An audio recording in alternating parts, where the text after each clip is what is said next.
स्वराज्य दर्शन आपल्या हक्काचे न्यूज चॅनल। शिवसेना शिंदे गट रायगड उपजिल्हा प्रमुख ॲडव्होकेट मनोज कुमार शिंदे यांचा 10 जुलै रोजी राष्ट्रवादी काँग्रेसमध्ये पक्षप्रवेश। प्रदेशाध्यक्ष तथा खासदार सुनील तटकरे यांची प्रमुख उपस्थितीत होणार पक्षप्रवेश। पत्रकार परिषदेत अधिकृत घोषणा। शिवसेना शिंदे गट रायगडचे उपजिल्हा प्रमुख ॲडव्होकेट मनोज कुमार शिंदे हे शुक्रवार दिनांक 10 जुलै 2026 रोजी राष्ट्रवादी काँग्रेस पक्षात अधिकृतरित्या प्रवेश करणार असल्याची घोषणा पत्रकार परिषदेत करण्यात आली आहे।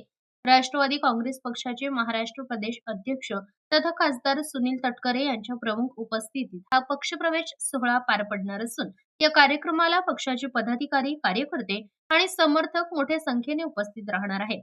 ॲडव्होकेट मनोज कुमार शिंदे यांनी शिवसेनेत विविध जबाबदाऱ्या सांभाळत रायगड जिल्ह्यात संघटनात्मक काम केले आहे। त्यांच्या राष्ट्रवादी काँग्रेसमधील प्रवेशामुळे रायगड जिल्ह्यातील राजकीय समीकरणांमध्ये बदल होण्याची शक्यता राजकीय वर्तुळात व्यक्त केली जात आहे। पत्रकार परिषदेत पक्षप्रवेशाबाबतची अधिकृत माहिती देण्यात आली असून या ऐतिहासिक सोहळ्यास कार्यकर्त्यांनी मोठ्या संख्येने उपस्थित राहावे असे आवाहन आयोजकांच्या वतीने करण्यात आले आहे। स्वराज दर्शनसाठी प्रतिनिधी अजय परदेशी, रोहा, रायगड।